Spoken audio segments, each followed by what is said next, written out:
রজবে গাছ লাগাবি, শাবানে পানি দিবি, রমজানে ফল খাবি।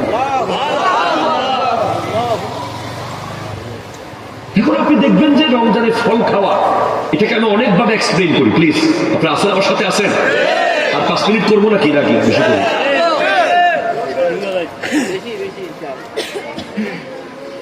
সেনাবাহিনী ছিলেন ফিলিস্তিনে, আছে? কোথায় আছে?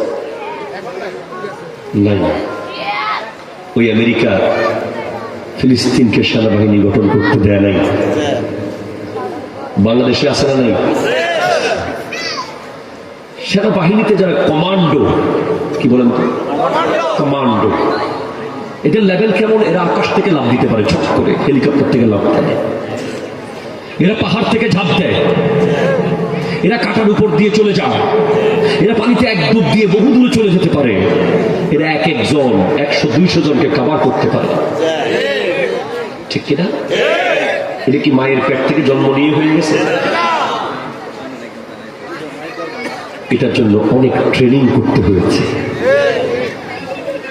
যারা ওই লেভেলে পৌঁছে গেছে, কমান্ডো লেভেলে, বা ওই লেভেলের যারা সেনাবাহিনীর কর্মকর্তা, ওদেরকে পৃথিবীর বিভিন্ন দেশে শান্তি মিশনে পাঠানো হয়,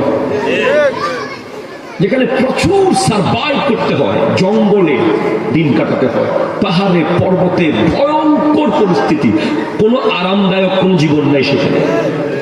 কাউকে সুদান পাঠানো হয়, কাউকে সোমালিয়া পাঠিয়ে দেওয়া হয়।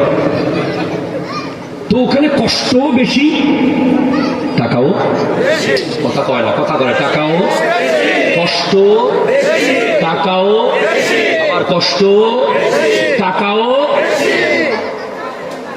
সে যেতে পারলো কেন? কারণ সে প্রথমে যেদিন সেনাবাহিনীতে জয়েন করেছিল, সেদিন সে মাত্র লাভ দিয়েছিল এখান থেকে 1 ইঞ্চি।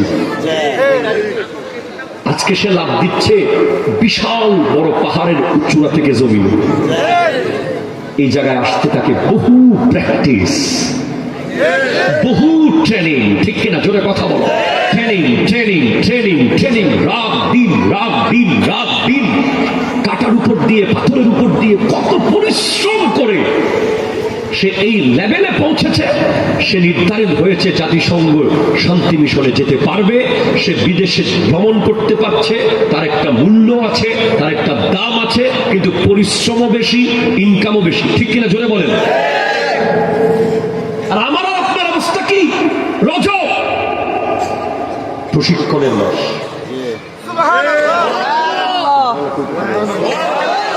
রজব প্রশিক্ষণের মাস, প্রশিক্ষণ রজব মাস। এটা হচ্ছে সেমিফাইনাল, একেবারে আরেক মাস পরেই তুমি কমান্ডো ট্রেনার, কমান্ডো হয়ে গেছে।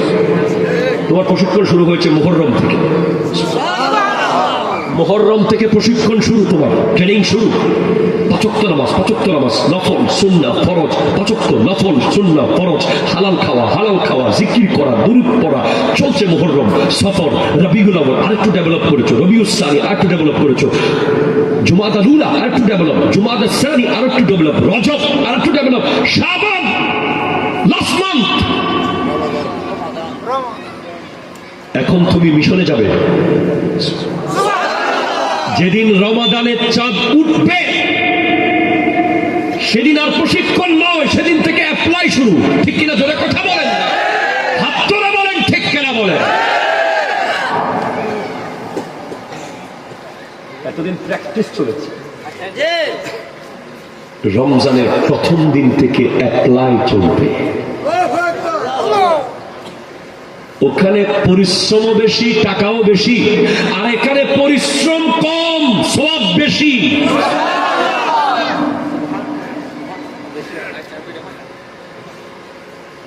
এই জন্য নিজেকে প্রস্তুত কি আপনি করেছেন? বোকারা, আমার বাংলাদেশে নাকি রোজা রাখে মানুষ। আপনি চনামুড়ির দোকানে একটা পেঁয়াজও খুঁজে পাবেন না, সব শেষ। ওরে রোজাদার রে, হাই রে রোজাদার, এত রোজাদার, এত রোজাদার, এত রোজাদার। এত রোজাদার থাকলে এলপিজি গ্যাসের সংকট করে কারা?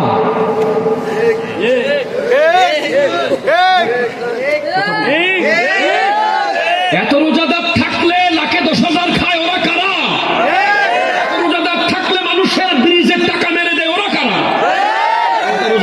থাকলে মানুষের জায়গা দখল করে, ওরা কারা? রোজাদার থাকলে প্রতিদিন মানুষ মারে, এরা কারা?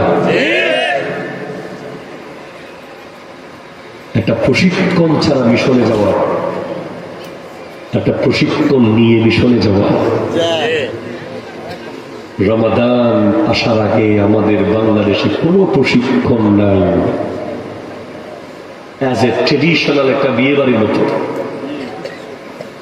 বিয়ে বাড়ি আসে না? বিয়ে বাড়িতে আসে না, তারা বাড়িতে ভাতটা খাইয়া চলে যাবে। রমজানও আসে, 30 দিন সেই ইফতার খাইয়া চলে যাবে। কোনো পরিবর্তন নাই। এই একটা মাস এখনো আছে। যে ভাগ্য ভালো যে আপনাদেরকে বাসপুরের মানুষ একটা মাহফিল দিয়েছিল, আপনি আমার কথাগুলো আল্লাহ তাআলা আমাকে তৌফিক দিয়েছে আপনাকে শোনানোর জন্য। শুনেন, খানা খাবেন না আর ভাত খাবেন না, পানি খাবেন না, বিবির সাথে থাকবেন না, এটা হচ্ছে 10 আর 11 নম্বরের বিষয়। এর 11 9টা বিষয় আছে।